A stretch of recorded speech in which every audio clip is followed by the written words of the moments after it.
Morning students, आज पुनः मैं अपने शैक्षणिक यात्रा को मेटल चैप्टर से लेकर चल रहा हूँ और पुनः मैं रिमाइंडर करता हूँ कि हमारे चैनल को सब्सक्राइब, लाइक, फॉरवर्डेड जरूर करेंगे। आज का हमारा टॉपिक से है, स्टार्ट कर रहे हैं हम मेटालर्जी से। मेटालर्जी मीनिंग होता है धातु कर्म। मेटालर्जी का अर्थ होता है धातु कर्म।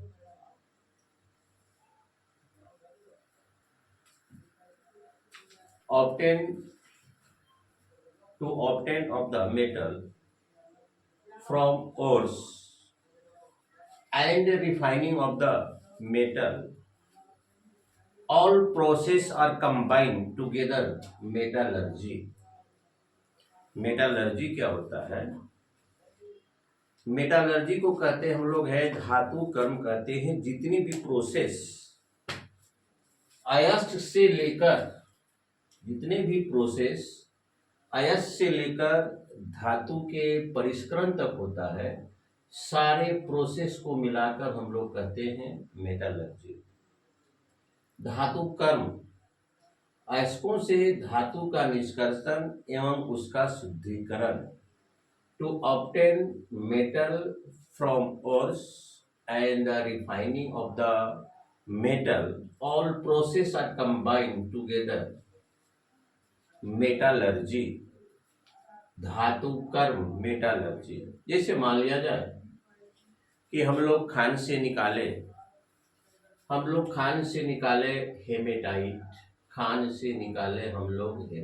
को निकाले, तो पहले तो इसको मैंने मिनरल कहा,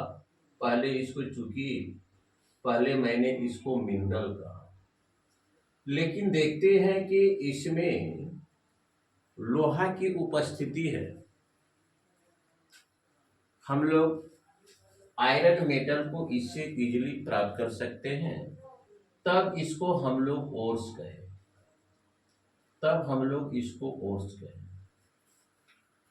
ओर्स के बाद इसका हम प्राइमरी ट्रीटमेंट करते हैं। ब्लास्ट फर्नेस में ले जाने के पहले इसका हम लोग प्राइमरी ट्रीटमेंट करते हैं, इसको हम लोग सांद्रण करते हैं। Remove the normal impurities from the ores is called the concentrations. अयस्कों से समान अशुद्धियों को दूर करना कॉन्सेंट्रेशन कहलाता है। Impurities are called gangue, matrix, volatile substances. जो उसमें अशुद्धियां होती है उसको हम लोग गैंग कहते हैं, मैट्रिक्स कहते हैं। इसके बाद हम लोग अगर ये ऑक्साइड ओर्स है तो इसमें से जो इम्प्योरिटी है उसको कोशिश करते हैं मैग्नेट सेपरेशन मेथड से इसको हम लोग अलग करते हैं। और मैग्नेट सेपरेशन मेथड से अलग करने के बाद ही इसको हम लोग ब्लास्ट फर्नेस में ले जाते हैं। मान लिया जाए ये आपका मैग्नेट का व्हील है, ये आपको right the note on the magnet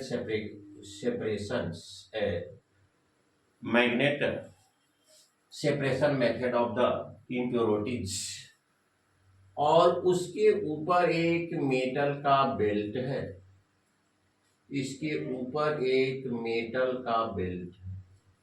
ये आपका होल्डर है। इससे हम लोग ऑक्साइड ओर्स का ही कॉन्सेंट्रेशन करते हैं। ऑक्साइड ओर्स को इसमें क्या करते हैं, महीन चूर्ण में चूर्णित कर देते हैं। चूंकि मैग्नेट के संपर्क में यह ब्लेड आने से यह मैग्नेट का काम करना शुरू कर देता है। जब इस ब्लेड को घुमाते हैं तो सारे चूर्ण इसके साथ साथ मैग्नेट के प्रभाव में मैग्नेट के प्रभाव में यहां तक आते हैं। यहां तक तो यह पता नहीं चलता है कौन इम्प्योरिटीज है और कौन आपका फोर्स है।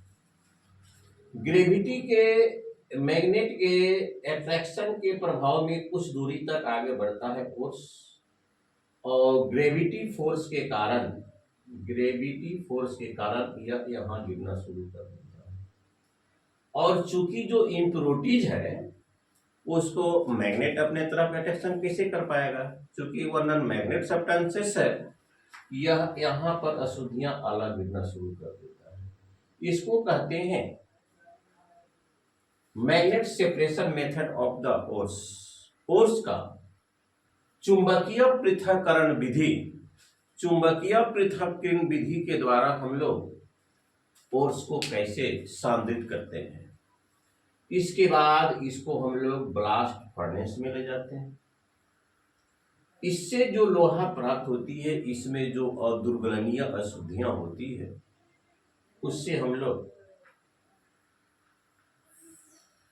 फ्लक्स से, जो कि कैल्शियम ऑक्साइड फ्लक्स का काम करता है, द्रावक का, वह अदुर्गलनीय अशुद्धियों को दूर करने में काफी महत्वपूर्ण भूमिका को निभाता है।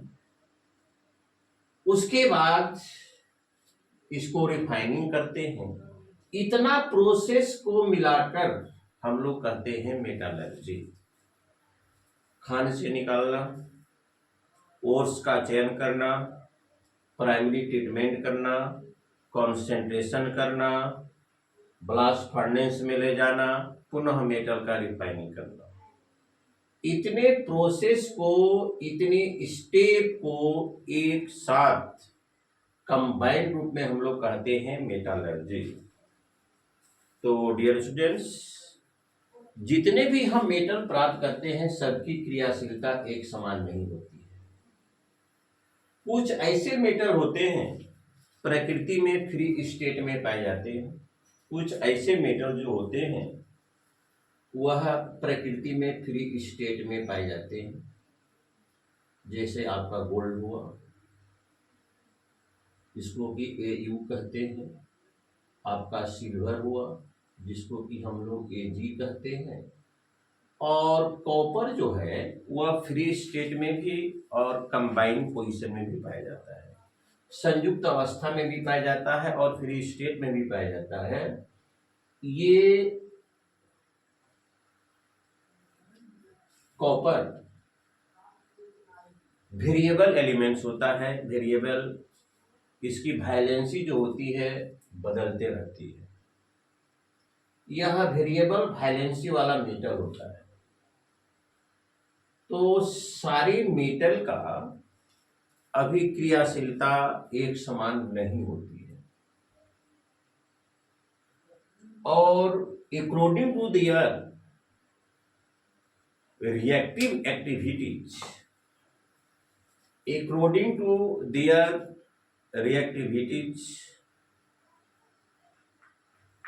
we document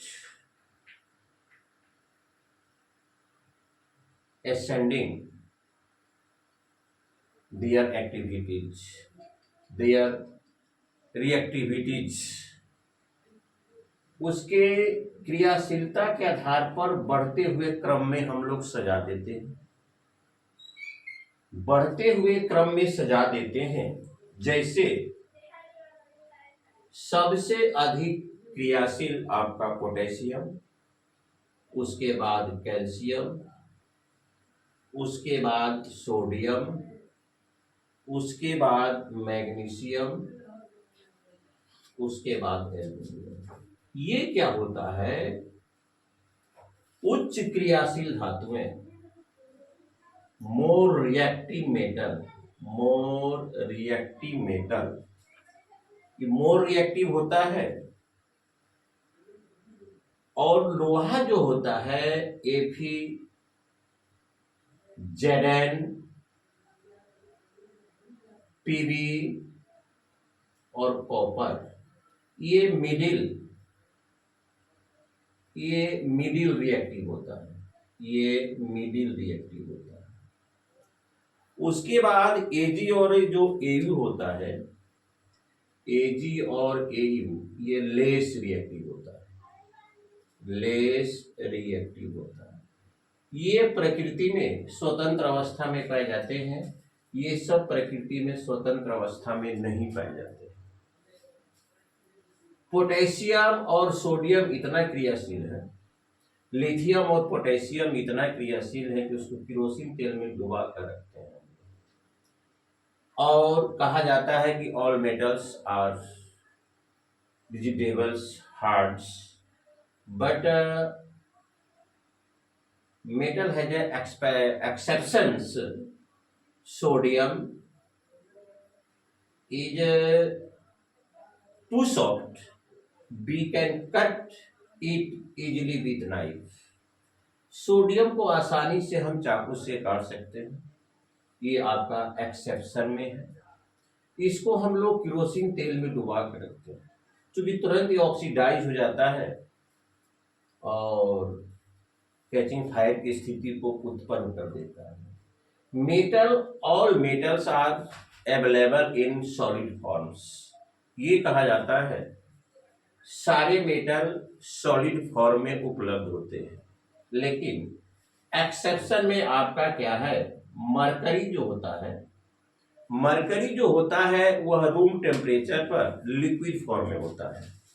मरकरी जो होता है जिसका उपयोग थर्मामीटर में किया जाता है, डॉक्टरी थर्मामीटर में जिसका उपयोग किया जाता है, वह रूम टेम्परेचर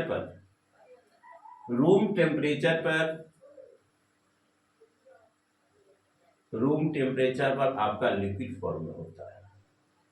तो there are 3 types metals, more reactive, middle reactive, less reactive.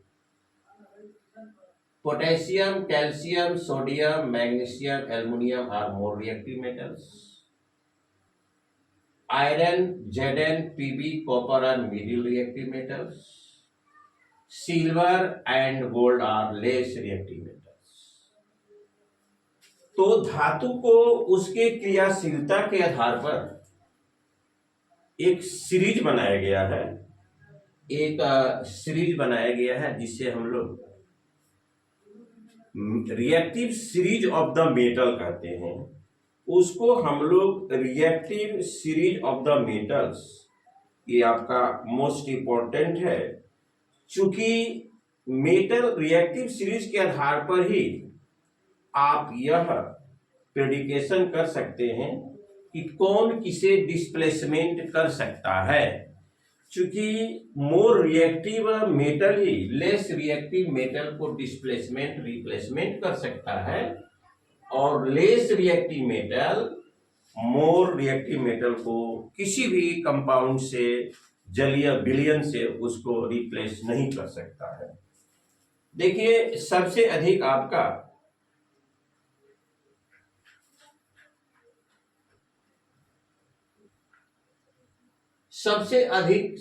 अधिक क्रियाशील होता है पोटेशियम, उससे कम क्रियाशील बेरियम, उससे कम क्रियाशील कैल्शियम,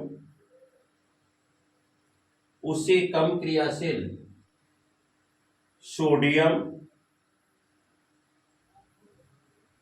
उससे कम क्रियाशील मैग्नीशियम, उससे कम क्रियाशील एल्युमिनियम, Zn, Fe,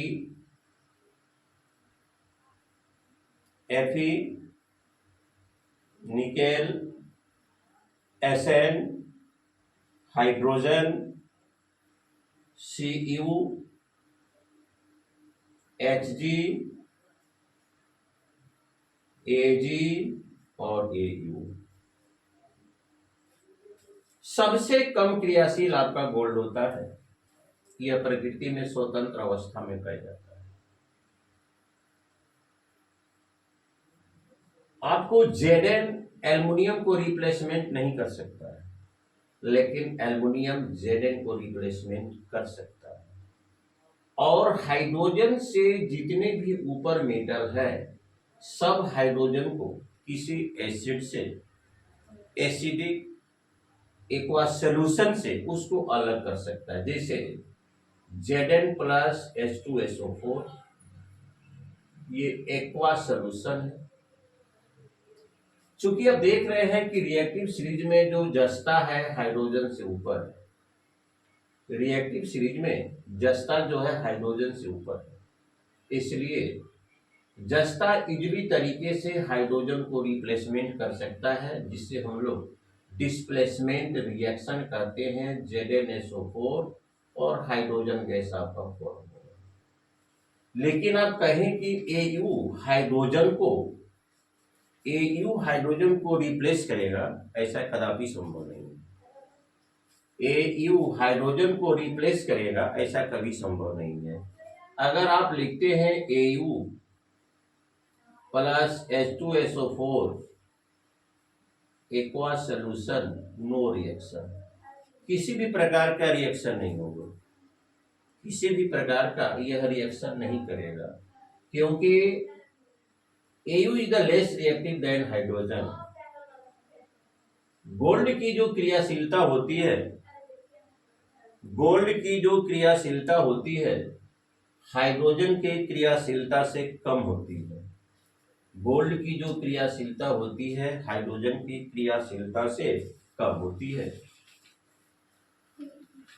चलिए अब हम लोग आगे की तरफ पुनः अपने इस मेटल और नॉन मेटल को लेकर जो अपनी यात्रा को बढ़ा रहे हैं, तो अब चलिए हम आगे चलते हैं कि what happens when the magnesium react with the oxygen. What happens when the magnesium react with the oxygen. क्या होता है जब मैग्नीशियम ऑक्सीजन से अभिक्रिया करता है? तो मैग्नीशियम ऑक्साइड बनता है, और इसको आप बैलेंस कर सकते हैं, 2Mg, यहाँ 2 दे दीजिए। मैग्नीशियम एक प्रकार का डैजलिंग चकाचौंध टाइप का लाइट जनरेट करता है। When the magnesium react with the oxygen after then form magnesium oxide, it is ionic compounds, electro covalent compound, वैद्युत संयोजक यौगिक होता है, और जब इसे जल में डाला जाता है तो अपने मूल आयनों में टूट जाता है। इसलिए हम लोग इसे आयनिक कंपाउंड भी कहते हैं। Who compounds are formed by the exchanging of the electrons। Metal electron को डोनेट करता है और नॉन मेटर इलेक्ट्रॉन को एक्सेप्ट करता है। All metal are donator of the electron, all non-metal are acceptor of the electron। जितने भी metal होते हैं वह इलेक्ट्रॉन का डोनेटर होते हैं, और जितने भी नॉन मेटल होते हैं इलेक्ट्रॉन का एक्सेप्टर होते हैं। इसको हम लोग ऑक्सीडेशन रिएक्शन भी कह सकते हैं। किसी भी when any substances react with the oxygen, its process is called the oxidation reaction। Oxidation reaction और रिडक्शन दोनों प्रक्रिया सदैव साथ साथ होती है, इसलिए इसे हम लोग रिडॉक्स अभिक्रिया कहते हैं। मैंने अपने पहले के टॉपिक्स में चैनल पर इस संदर्भ में मैंने डाला है। अब देखिए हम लोग आगे की तरफ चलते हैं। अब हम लोग देखते हैं धातुओं के ऑक्साइड की जो प्रकृति होती है। धातुओं के ऑक्साइड की प्रकृति क्या होती है? बेसिस होती है। मेटल ऑक्साइड के जो टेंडेंसी होती है, प्रकृति होती है, वो बेसिस होती है, और नॉन मेटल का जो होता है वह एसिडिक होता है। नॉन मेटल का जो होता है वह एसिडिक होता है। हमारी जितने भी फॉसिल्स फ्यूल्स हैं, चाहे वह एलपीजी की चर्चा कीजिए, चाहे सीएनजी की चर्चा कीजिए, चाहे कोयला का चर्चा कीजिए, ये सभी वायुमंडल में जलकर carbon dioxide, carbon monoxide, sulphur dioxide, sulphur trioxide, nitrogen के ऑक्साइड वगैरह देते हैं। When after burning of the fossil fuels produced carbon dioxide, carbon monoxide, sulphur dioxide, sulphur trioxide. These gases are combined with the vapor, moistures, and droplets of the rain and form acid. When the acid are dropped in the form of the rain, it is called acid rain. Carbon dioxide, carbon monoxide, sulphur dioxide और sulphur trioxide खासकर industrial area में आज के date में टनों में एक दिन में कार्बन डाइऑक्साइड पोल्यूटेड सब्सटेंसेस वायुमंडल में छा जाते हैं. यह वेपर से, मॉइस्चर से अभिक्रिया करके कार्बोनिक अम्ल, सल्फ्यूरिक एसिड, सल्फ्यूरस एसिड बनाते हैं और जमीन पर जब बारिश के रूप में गिरते हैं तो इसको एसिड रेन कहते हैं. एसिड रेन से आप देख रहे हैं जो ऐतिहासिक धरोहर के रूप में ताजमहल है, उसकी सुंदरता पर डे घटते जा रही है. बर्मी ये जो अर्थ बॉर्म वगैरह से है, मिट्टी का बंजर होना, केचुआ हमारे जो मित्र हैं और फ्रेंड्स से अर्थ बॉर्म, वह सब धीरे धीरे विलुप्त होते जा रहे हैं. पेड़ पौधे जल जाते हैं, मिट्टी बंजर हो जाती है, मिट्टी की फर्टिल कैपेसिटी समाप्त हो जाती है. अब हम लोग देखते हैं कि अयस्कों का प्रारंभिक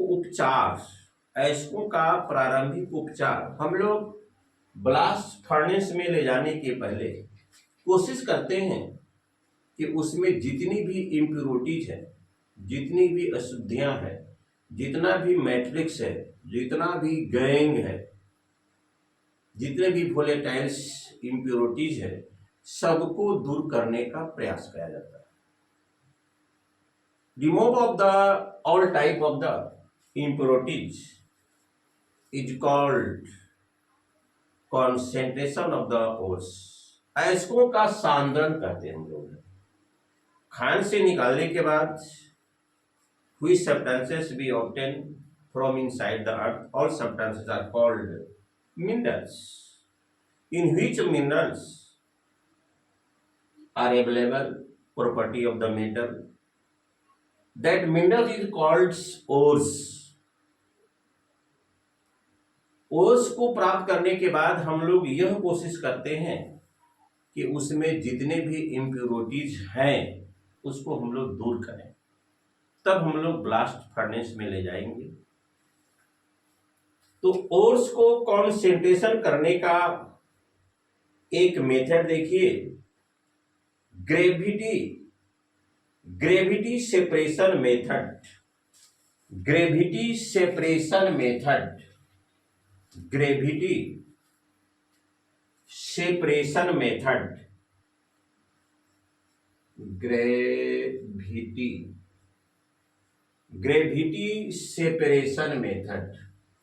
ग्रेविटी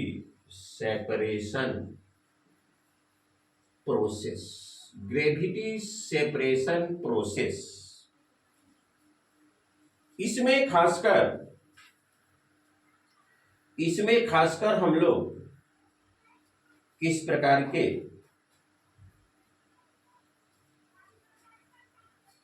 प्रकार के ओर्स का हम लोग कॉन्सेंट्रेशन करते हैं, जिसमें यह देखा जाता है कि ओर्स का डेंसिटी इम्प्योरिटीज के डेंसिटी से ज्यादा हो. ओर्स का डेंसिटी इम्प्योरिटीज के डेंसिटी से ज्यादा हो तो नतीजा यह होता है ओर्स अपने ग्रेविटी के कारण पेंदी में बैठ जाता है और अशुद्धियां पानी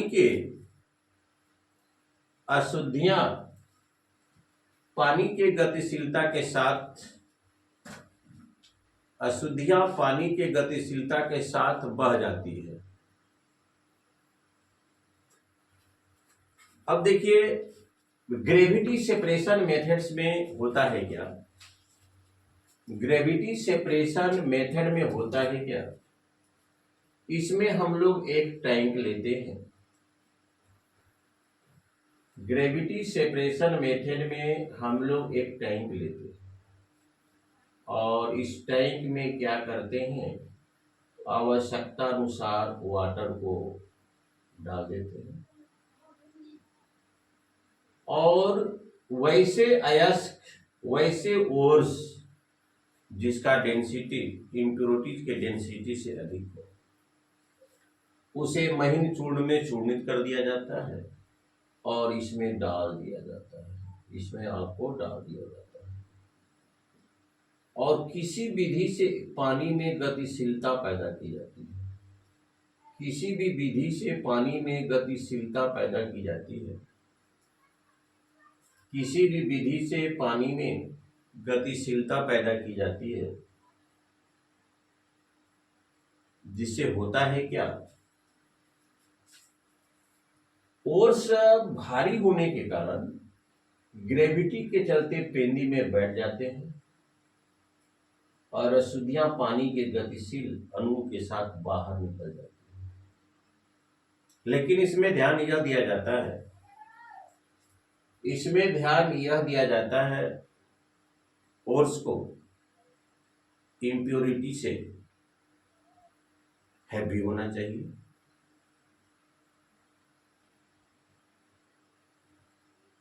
इन प्रोसेस बीटी के containers and water is the kept according to requirements in the container. After then, dust of the ores is emerged in the water. Any mechanical methods, by the any methods, by any methods, water, by the any methods, water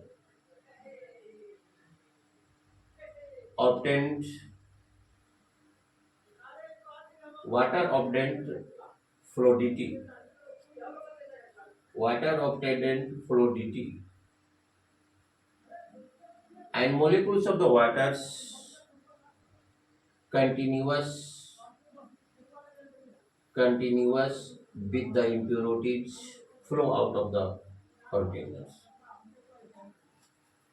जब इस पानी में हम लोग गतिशीलता पैदा करते हैं तो जो अशुद्धियां हल्की होने के कारण ऊपर हो जाती है और पानी की गतिशील अणुओं के साथ बह जाती है और इसको निकाल लेते हैं, तब इसे रोस्टिंग या किसी अन्य मेथड से, रोस्टिंग या आपका कैल्सिनेशन मेथड से इसका कॉन्सेंट्रेशन करते हैं। अब हम लोग कॉन्सेंट्रेशन के अगले मेथड को लेकर चलते हैं।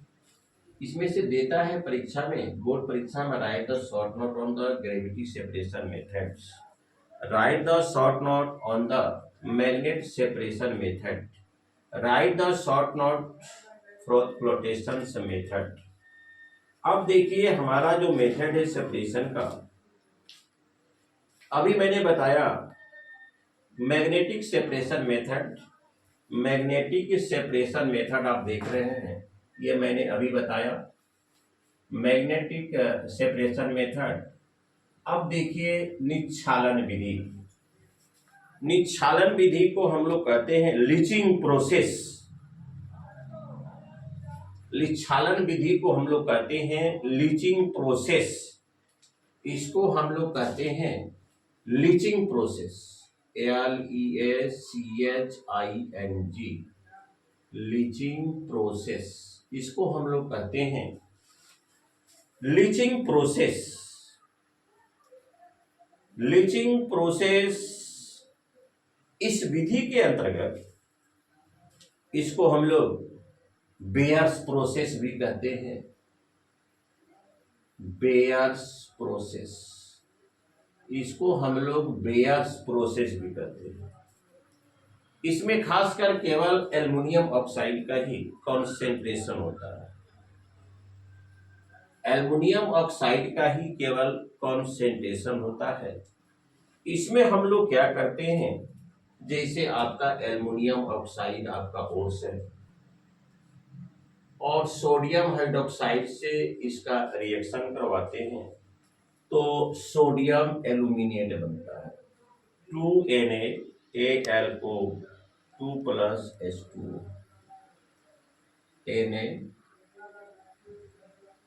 NaAlO2 प्लस H2O, जो कि मैंने बॉक्साइट से एल्युमिनियम के निष्कर्षण में मैंने इसको बताया है प्राइमरी ट्रीटमेंट में। सोडियम एल्यूमिनेट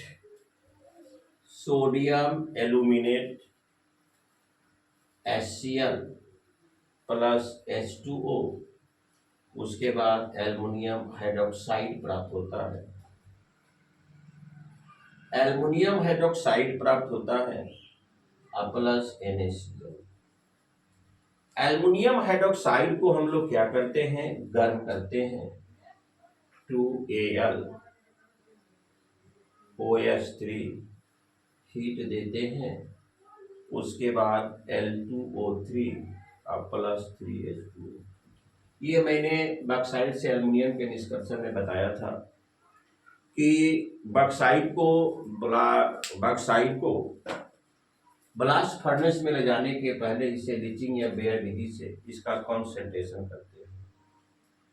बॉक्साइट को ऐसे रसायन से संयोग किया जाता है कि अशुद्धि अघुलनशील अवस्था में, और यह जो अयस्क जो है घुलनशील अवस्था में, इसको फिल्ट्रेट करके इसको छान लिया जाता है। इसको गर्म करने के बाद शुद्ध एल्यूमिना प्राप्त होता है और इस शुद्ध एल्यूमिना तब हम लोग ब्लास्ट फर्नेस में ले जाते हैं, उसके बाद इसका रिफाइनिंग करते हैं। और लेकिन इसके द्वारा केवल एल्युमिनियम ऑक्साइड का ही कॉन्सेंट्रेशन होता है।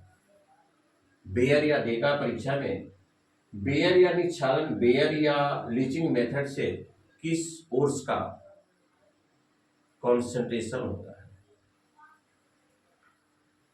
Concentration of the aluminium oxide by the process of the what. अगर देगा कि एल्युमिनियम ऑक्साइड का कॉन्सेंट्रेशन किस मेथड से होता है, आपको लिखना है लीचिंग प्रोसेस या bear process. Aluminium oxide react with the sodium hydroxide and form sodium aluminate and the waters. Again, sodium aluminate plus hydrochloric acid plus H2O. After then form aluminium hydroxide plus NaCl.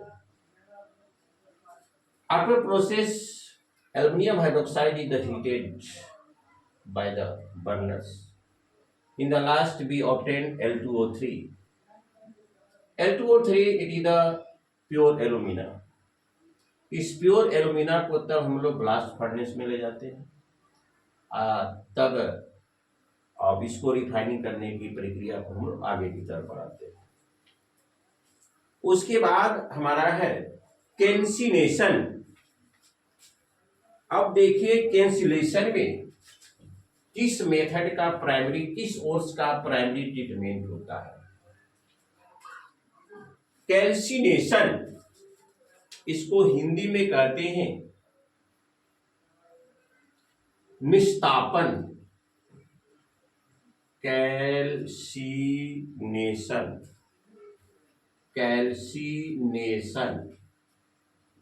इसको हिंदी में कहते हैं निस्तापन।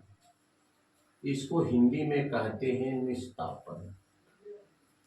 इसमें किस प्रकार के method का उपयोग होता है, किस प्रकार के अयस्क का कॉन्सेंट्रेशन होता है।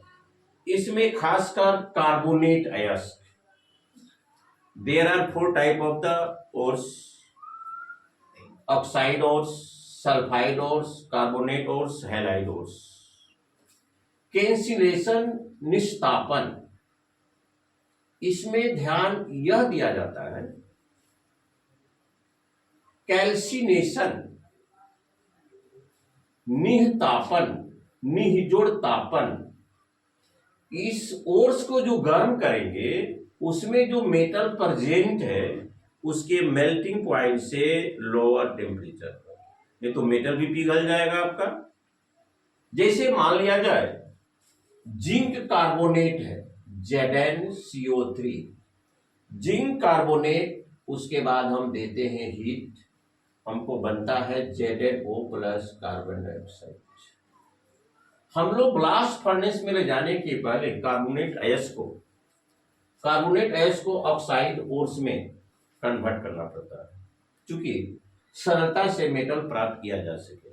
लेकिन इसमें हवा की अनुपस्थिति में, हवा की कम उपस्थिति होनी चाहिए। लेकिन ध्यान यह देना है, कैल्सिनेशन में जो गर्म कर रहे हैं Zn के मेल्टिंग पॉइंट से कम आपको गर्म करना होगा। तो कैल्सिनेशन मेथड से जिंक कार्बोनेट आर concentrated या carbonate ores are concentrated by the calcination methods. केवल कार्बोनेट अयस्क ही कॉन्सेंट्रेटेड होता है कैल्सिनेशन मेथड से। केवल कार्बोनेट अयस्क, कैल्शियम कार्बोनेट, जिंक कार्बोनेट,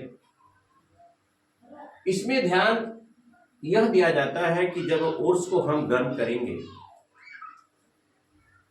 तो उसमें जो मेटल प्रेजेंट है टेम्परेचर उसका कम होना चाहिए। मेटल के मेल्टिंग पॉइंट से कम टेम्परेचर होना चाहिए। और इसमें जो अशुद्धियां होती है, वोलेटाइल से अशुद्धियां या विभिन्न प्रकार की इम्प्योरिटी, लेकिन मुख्य रूप से कार्बन डाइऑक्साइड मुक्त हो जाता है। उसके बाद आपका है जारन या भर्जन, इसको कहते हैं हम लोग रोस्टिंग, इसको कहते हैं हम लोग है रोस्टिंग, इसको कहते हैं जारन या भर्जन। जारन या हम लोग इसको भर्जन कहते हैं, रोस्टिंग कहते हैं। इसमें सल्फाइड अयस्क का सांद्रण किया जाता है, जैसे जिंक सल्फाइड, कॉपर सल्फाइड। इसमें हवा की पर्याप्त उपस्थिति होनी चाहिए, इसमें हवा की पर्याप्त उपस्थिति होना चाहिए। और इसमें हवा की उपस्थिति नहीं के बराबर होना चाहिए। इसमें जो कॉन्सेंट्रेशन होता है, इसमें जो कॉन्सेंट्रेशन होता है, इसमें केवल सल्फाइड अयस्क का 2ZnS प्लस 3O2 पर्याप्त मात्रा में हवा देते हैं और गर्म करते हैं तो zinc oxide plus sulphur dioxide, इसमें आपका सल्फर डाइऑक्साइड मुक्त होता है। रोस्टिंग और cancellation, what is the difference between roasting and cancellation? Cancellation में ध्यान यह देते हैं कि गर्म करने का जो हमारा टेम्परेचर मैक्सिमम होगा, इसमें जो मेटल प्रेजेंट है मेटल के मेल्टिंग पॉइंट से कम होना चाहिए। Zn है तो Zn से कम मेल्टिंग पॉइंट होना चाहिए। और इसमें कार्बोनेट ओर्स, इसमें रोस्टिंग में होता है सल्फाइड अयस्क का कॉन्सेंट्रेशन, इसमें हवा की पर्याप्त उपस्थिति देते हैं। इसमें भी वोलेटाइल्स वगैरह, कार्बन डाइऑक्साइड, इसमें वोलेटाइल सब्सटेंसेस और सल्फर डाइऑक्साइड मुक्त होते हैं, तब इसको ब्लास्ट फर्नेस में जाते हैं। तो डियर स्टूडेंट्स, आज का हमारा जो टॉपिक से होगा, आज का हमारा टॉपिक से समाप्त हुआ। और हमारे चैनल को I request to all of you, please subscribe my channels and like and share and forward it. Thank you very much.